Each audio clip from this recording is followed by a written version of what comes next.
Despertar Espírita está no ar. O seu momento de paz e reflexão.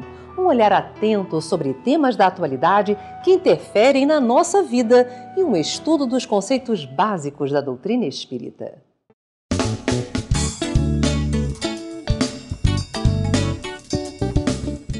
A encarnação, expressão originária do latim incarnare, que significa fazer-se carne, traz a ideia de que o espírito utiliza um corpo físico para viver na Terra. A crença no espírito ou na alma está presente em diversas religiões e movimentos filosóficos.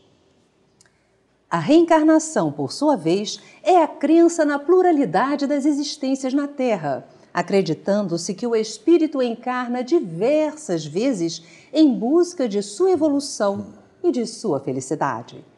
Por que precisamos encarnar e viver na Terra? Como ocorre a encarnação e a reencarnação? Para conversar conosco sobre este tema, está aqui o professor César Reis. Ele é presidente do Instituto de Cultura Espírita do Brasil, escritor e estudioso do Espiritismo. Professor César Reis, muito bem-vindo ao nosso programa. Muito obrigado, agradeço pela oportunidade. É uma alegria sempre tê-la aqui conosco. Qual a utilidade da encarnação? Por que o espírito precisa encarnar na Terra para evoluir? Nós gostaríamos de fazer uma observação inicial. Não foi o Espiritismo que inventou essa ideia de reencarnação. Isso é uma ideia muito antiga, né? Os egípcios já falavam nisso. Os romanos falavam nisso, os gregos falavam nisso, os druidas falavam nisso, os celtas. Isso atravessou os tempos aí, é uma ideia muito antiga. Mas é a primeira vez na história da cultura humana que a reencarnação é colocada dentro do processo evolutivo do ser humano. Ou seja, tem a ver com a lei de causa e de efeito.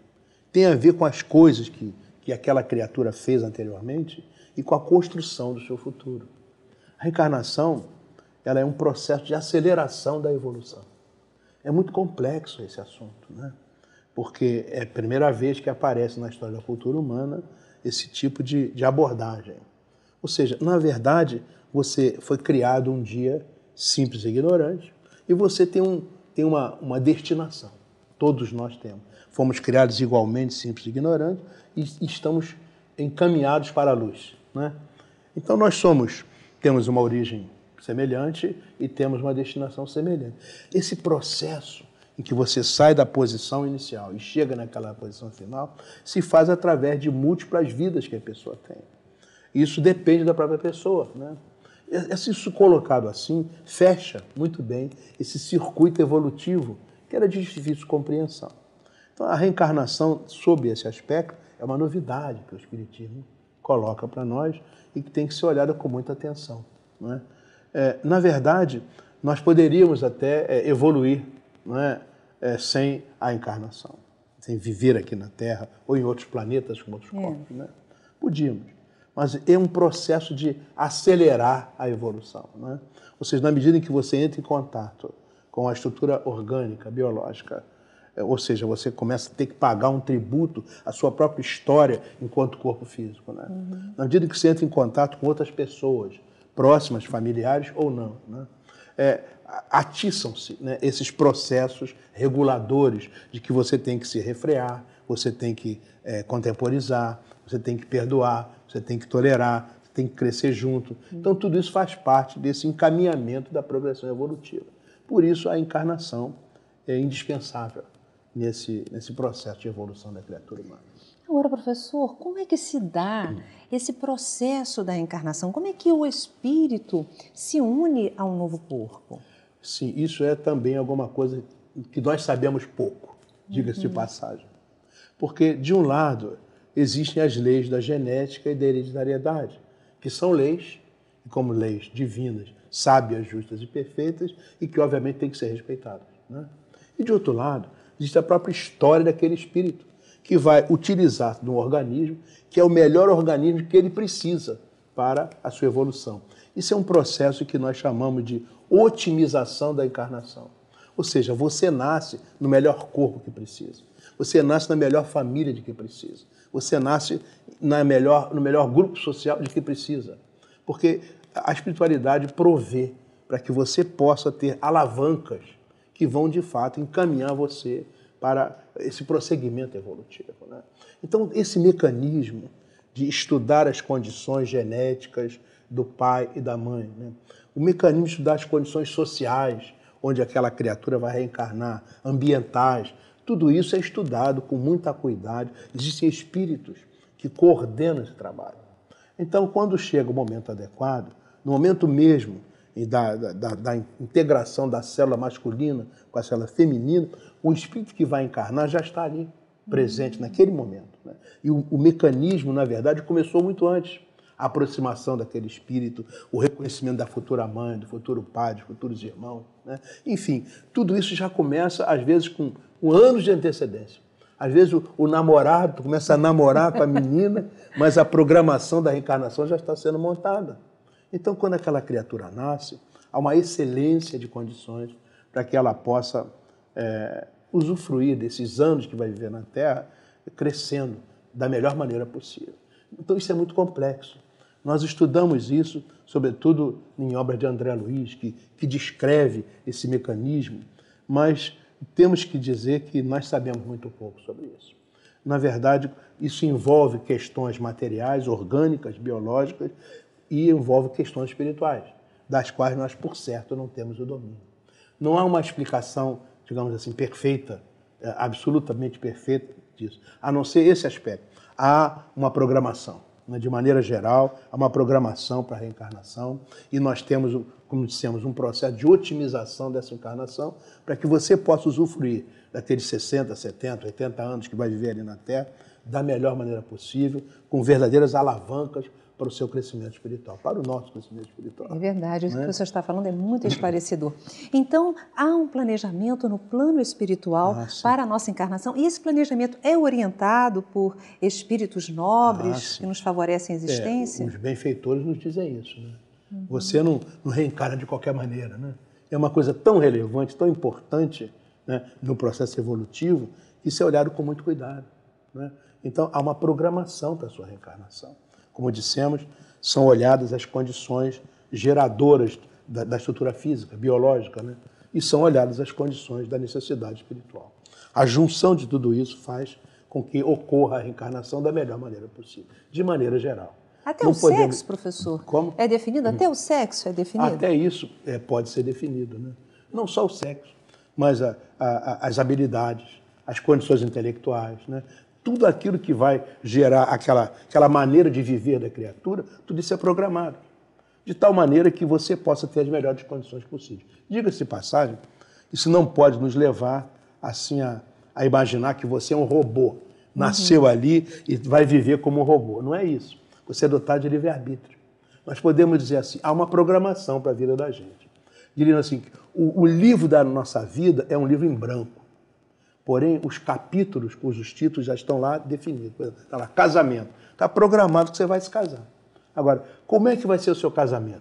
Você vai escrever a sua história, né, de acordo com as suas atitudes, né? Estudo. Está programado que você vai ter um nível X de possibilidade de estudo. Agora, como é que você vai trabalhar em cima disso? É um problema seu. A junção dessas oportunidades com essas possibilidades, isso é organizado pelo plano espiritual, que sabe muito mais e melhor do que nós. Então, como dissemos, é muito complexo o processo, mas a nossa leitura da doutrina espírita é isso. Há uma orientação para que aquela encarnação seja sempre aproveitada da melhor maneira possível. Agora, professor, por que nós nos esquecemos das encarnações passadas? Isso é ótimo. A gente aprende no Espiritismo que a gente está melhorando, a lei da causa e do efeito. Eu hoje sou melhor do que ontem. Se hoje não sou grande coisa, ontem eu era pior ainda. É muito bom. Olha, eu vou encontrar nessa vida com grandes amigos do passado, mas também vou encontrar com desafetos do passado. Imagine se eu me lembro de alguma pessoa que está ali comigo, de repente recordo que nós nos atritamos violentamente. De repente eu trago dentro de mim coisas que ainda não perdoei, que eu não aceitei, que vão levar talvez séculos para ajustar. E de repente me encontro com uma criatura dessa. Ou então eu me reconheço como um ladrão, né? Ou como alguém que fez uma coisa horrorosa, que prejudicou a muita gente, e posso ter feito isso mesmo, provavelmente fiz. É uma bênção, o esquecimento é uma bênção. Na verdade, vamos botar esse esquecimento entre aspas. Eu diria assim, é um esquecimento em nível de consciência. Mas lá no inconsciente nada está perdido, nada está esquecido. Não é? O ser humano, mais ou menos como Freud define, né, nessas questões, é como um iceberg. Né? Então aquilo que é consciente, que a gente lembra, que a gente recorda, é a parte de cima do iceberg, que é a menor parte. A parte que a gente não conhece, não recorda, é a parte abaixo da linha d'água. Essa parte está guardada lá. E em alguns momentos essas coisas voltam. Voltam nas condições que podem voltar. E às vezes em condições que a gente não consegue nem resistir. Algumas coisas voltam tão violentamente que as pessoas transbordam. E as pessoas passam a ter muita dificuldade. Então esquecer o passado, graças a Deus, é uma bênção. Então não é bom ficar remexendo quando não houver assim, uma orientação profissional. Não é bom ficar remexendo. Só pode fazer isso, só se pode fazer isso com profissionais muito sérios, muito competentes e que tenham essa leitura. Tomar muito cuidado com essa coisa de você voltar ao passado. Né? Eu acho que tem que ser, não quer dizer que não se faça, acho que são conquistas, né, da humanidade. Mas para fazer isso tem que ser com um profissional sério, competente e que realmente conheça esses caminhos e saiba como lidar com isso. Porque, de repente, alguma coisa que está esquecida, né, entre aspas, lá atrás, você faz aquilo retornar. E como é que faz? Como é que você vai lidar com isso se você não está preparado para isso? Por isso tem que ser profissionais competentes, conscienciosos e que saibam muito claramente o que estão fazendo, remexendo no passado das pessoas. Pois é, professor, se nós nos esquecemos, isso é até bom, como é que nós vamos aproveitar alguma conquista até intelectual do passado? Isso vem de que forma para nós? Nós temos o nosso patrimônio, né? O patrimônio espiritual, o patrimônio moral. Você vai acumulando essas coisas. Assim como você acumula, digamos, indisciplina, desequilíbrios, preguiça, né? Você nasce com essas coisas, é difícil, né? Mas você tem também acumulado as suas experiências, as suas conquistas. Isso é o patrimônio do espírito. E o patrimônio pode ser um patrimônio altamente positivo ou um patrimônio com uma carga negativa importante. E essas coisas, como é patrimônio, está incorporado no seu ser. E você vai, é mais ou menos como uma empresa, que você vai melhorando o patrimônio em cada vida, em cada encarnação, né? Então, isso volta em você, né? Você está... você já tem alguns valores que você incorporou, né? Você já tem alguns padrões que você incorporou, alguma ética que você incorporou, alguma moralidade que você incorporou, alguma coisa já tem. No estágio evolutivo que nós estamos, nós já não somos mais aqueles simples ignorantes. Estamos muito longe de alcançar a perfeição, mas nós já temos um patrimônio espiritual, que pode não ser da melhor qualidade, mas já é alguma coisa. E como dissemos, nessa visão do iceberg, por algum mecanismo que a gente não sabe exatamente como é, essas coisas que vêm lá do patrimônio inconsciente retornam. E você, naquela encarnação, isso também faz parte da programação da reencarnação. Algumas coisas do seu patrimônio vão retornar com mais força. Por exemplo, você nasce com uma grande habilidade artística, né? Isso você adquiriu no passado. E agora isso é maximizado e você vai poder usar aquela habilidade para servir, para melhorar a vida das pessoas, para você crescer espiritualmente, né? Você nasce com uma grande habilidade, digamos, para matemática, né? Você vai usar aquilo que desenvolveu lá atrás, vai usar agora para crescer e produzir alguma outra coisa, né? Então, são coisas do seu patrimônio, a sua sensibilidade, o seu sentimento, o seu amor, né? Assim como existe a parte negativa. Então, esses são esses mecanismos. Como é que isso retorna? Como é que isso funciona? Eu digo a você que acho que ninguém sabe exatamente isso. Mas essa leitura de que é um patrimônio que nós incorporamos e que podemos ir melhorando gradativamente, graças à encarnação, eu acho que essa leitura hoje é muito clara. E não é só mais hoje uma leitura assim da doutrina espírita. Nós percebemos que há pesquisas científicas que apontam nessa direção. Certo. E a existência desses gênios, isso pode ser explicado pela reencarnação? Eu acho que só pode ser explicado pela reencarnação, né? Por que nasce um Mozart, né? Numa família que não tinha essas coisas tão diferentes, né? Por que nascem artistas e matemáticos e cientistas e outras pessoas do bem, né? Maravilhosas pessoas do bem? Por quê? Às vezes em famílias e ambientes que são absolutamente negativos em relação àquilo. E, de repente, aflora essa genialidade, né? E a pessoa é capaz de fazer coisas incríveis. Como é que explica isso? Isso não se explica pela genética, nem pela hereditariedade. Aliás, há histórias terríveis de pessoas que nasceram com aleijões né? Com famílias moralmente desestruturadas, e elas surgem como benfeitores da humanidade, né? Produzindo coisas magníficas. Como é que explica isso? Se a medicina, a genética, não é capaz de explicar. Há uma razão espiritual para isso, né? E quem explica isso, de fato, é essa leitura da encarnação. Agora, professor, existe um fator que nos apega à carne, que é todas essas conquistas, o dinheiro, ou a fama, ou os amores. Isso também nos traz alguma dificuldade para depois nós retornarmos, não é? Como a gente deve viver a presente encarnação de maneira a nos prepararmos para o grande retorno?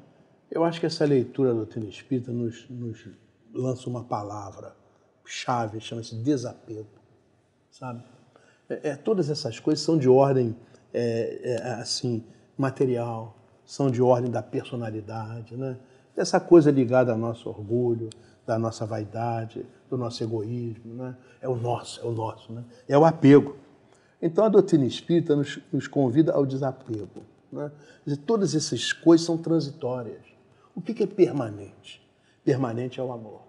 Então esse que deve ser o nosso apego. E o amor passa pela tolerância, pelo perdão, pela compreensão, pela solidariedade. E por nós não nos agarrarmos nessas coisas materiais, não é? Então, o difícil é porque nós estamos milenarmente viciados em nós mesmos, né? Nos nossos interesses, nas nossas ambições, nas nossas vaidades, as nossas coisas, né? Eu acho que nós temos que superar isso.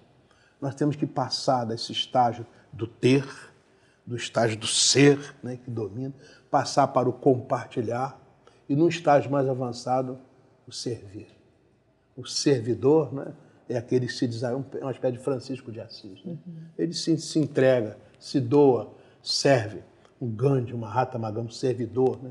uma Madre Teresa de Calcutá. São pessoas que vencem esses padrões usuais e se transformam em verdadeiros benfeitores. E certamente, graças a essa exposição ao bem, né, que passa a ser a sua vida, eles crescem indefinidamente na direção da luz.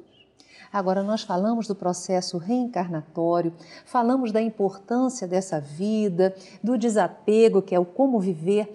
Agora, na realidade, nós temos que partir para a pátria espiritual.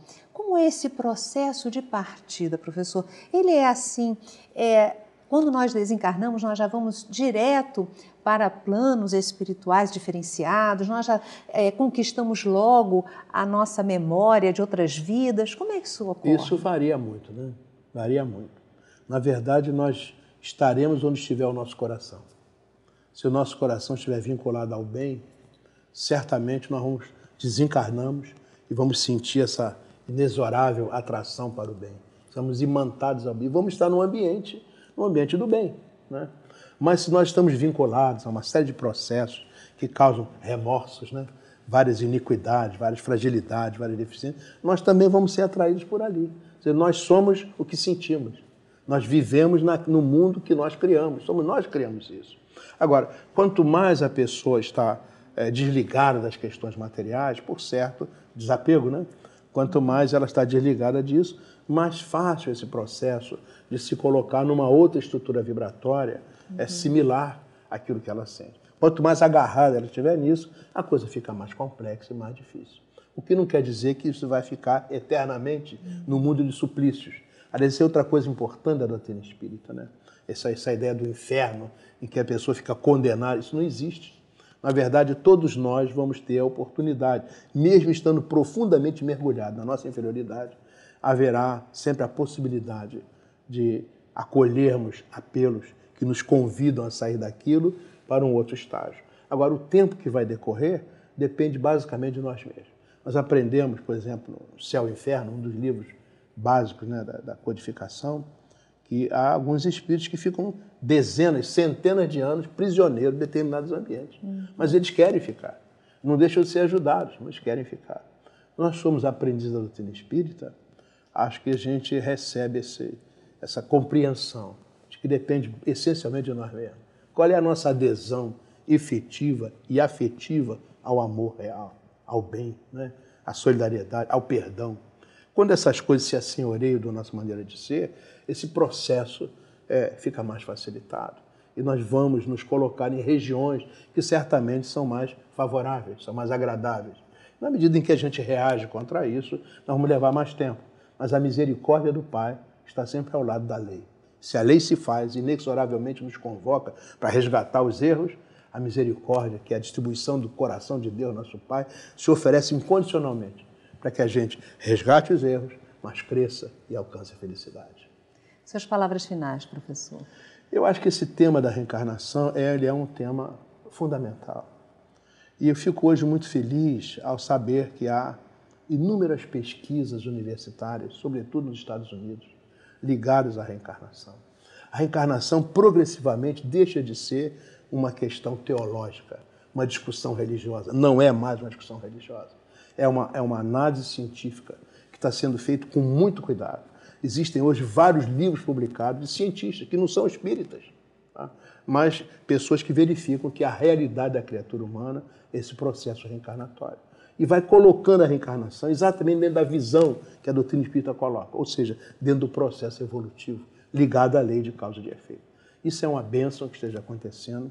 Eu acho que até o final deste século XXI, essa será uma observação, uma definição da ciência. E aí vamos ter um mundo modificado com essa percepção, se Deus quiser. Muito obrigada, professor, pela sua participação no nosso programa. Nós que agradecemos. O Clube de Arte envia brindes mensais produzidos pelos trabalhadores da arte espírita para seus associados e para 400 obras sociais espalhadas por todo o Brasil. São CDs e DVDs acompanhados de um exemplar da revista Cultura Espírita. No site clubedearte.org.br, verifique se existe alguma instituição aí pertinho de você. Quando você, associado, contribui, além de receber os seus brindes, você está amparando as crianças e as famílias que participam desse projeto de amor. Os novos associados vão receber gratuitamente o DVD GAN 20 anos, mais a revista Cultura Espírita. Inscreva-se pelo site clubedearte.org.br ou ligue 0 operadora 21 3017 9800. O Clube de Arte é a arte a serviço do bem.